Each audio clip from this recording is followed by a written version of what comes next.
Bonjour tout le monde. Donc je commence par remercier tous les gens qui sont venus sur mes messages privés pour m'encourager, pour me donner des petits conseils sur la première vidéo, comment l'améliorer et tout ça. Et à mon avis, vous allez voir une première version de ces améliorations dès cette vidéo. Euh, j'ai eu pas mal de retours très sympathiques et je tenais très profondément à vous remercier tous. Ce nouveau numéro de VFS sera sur le film Suicide Squad actuellement en salle. Et ce film, je lui donne tout de suite sa note qui est de 7 sur 10.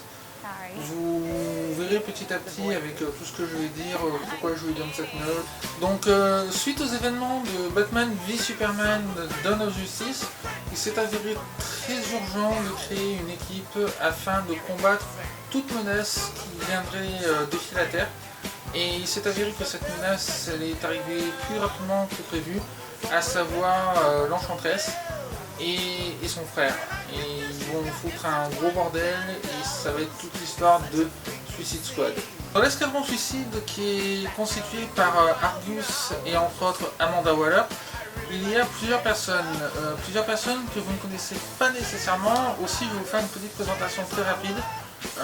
Présentation que vous verrez également dès le départ dans le film, puisqu'il faut bien les présenter aux personnes qui vont décider si oui ou non on forme l'escadron Suicide. D'ailleurs, le titre du film s'appelle Suicide Squad, mais pour ma part, je préfère dire l'escadron Suicide parce que c'est plus cool en fait, l'escadron Suicide plutôt que Suicide Squad. C'est mes vidéos, donc je dis ce que je veux comme je veux. Voilà. Hein. L'un des personnages principaux de ce film est Deadshot. Deadshot, alias Floyd Lawton, alias Will Smith. Bon, Will Smith, hein, pas besoin de vous le présenter, Independence Day, le Prince de Bel-Air et tout ça. Il se trouve que dans Suicide Squad, il joue donc, comme je le disais, Deadshot. Deadshot qui est un tireur d'élite et qui a le malheur d'avoir une fille pour laquelle il ferait tout. À savoir tout ce qu'il fait de mal, il le dédie à sa fille, puisqu'il ramène des sous pour elle, pour qu'elle manque de rien en fait.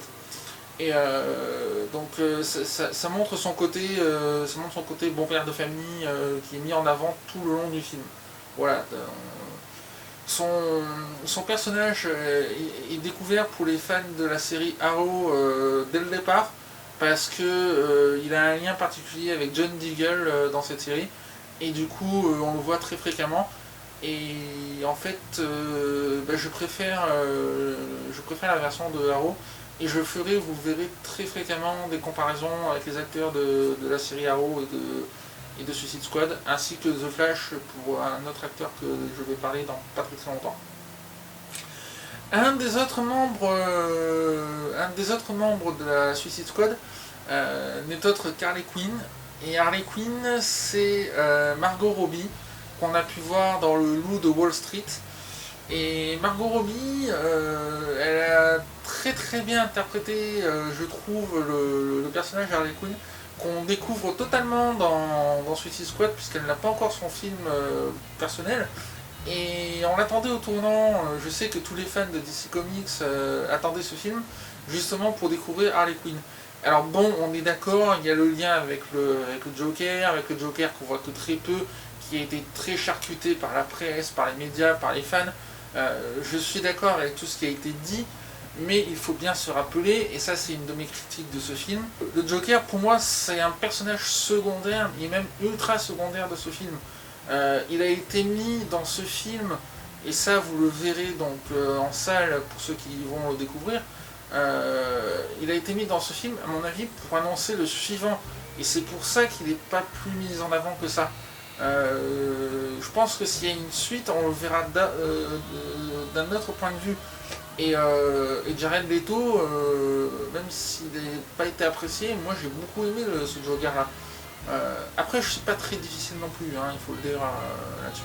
Voilà. Le prochain membre de l'escadron Suicide est l'Enchantress. L'Enchantress, alias le Dr. June Moore, jouée par Cara Delevingne. Cara Delevingne, avant d'être l'actrice pour ce rôle, était un top modèle. Et je trouve personnellement que pour son premier rôle, en plus un rôle de méchant, car comme je le disais dans l'introduction de cette vidéo, c'est elle et son frère qui vont foutre le bordel dans Midway City et qui vont créer toute l'intrigue de Suicide Squad. Du coup, c'est un personnage secondaire, mais c'est un très bon personnage.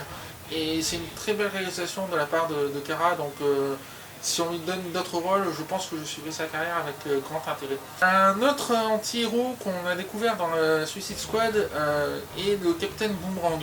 Alors lui, vous l'avez vu dans la série The Flash, et il se fait arrêter justement par le Flash durant un épisode. Donc le Captain Boomerang, bon, bah, son nom hein, c'est clair et net, il utilise les boomerangs comme arme principale.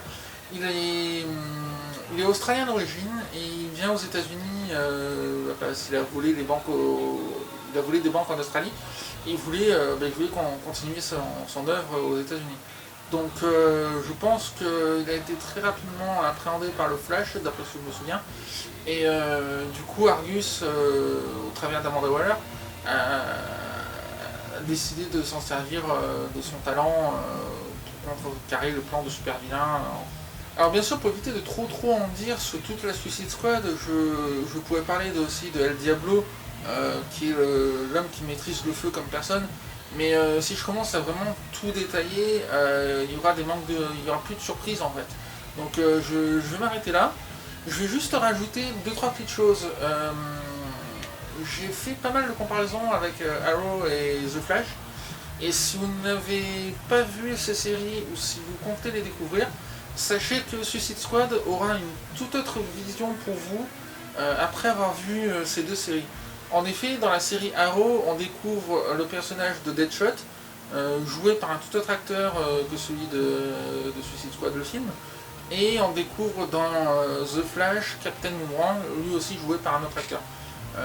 Ce sont deux univers complètement différents, évidemment, c'est une série d'un côté et c'est un film de l'autre, mais je trouve que ça peut apporter pas mal de choses, notamment en ce qui concerne ce qu'on appelle le background, à savoir les lieux, les personnages secondaires, comment on en arrive là, quels sont les mots-time-main, etc., etc. Donc ce que je peux vous conseiller, c'est de regarder Arrow et The Flash, et à mon avis, vous aurez un tout autre aperçu de ce film. Voilà, à bientôt tout le monde, ciao ciao.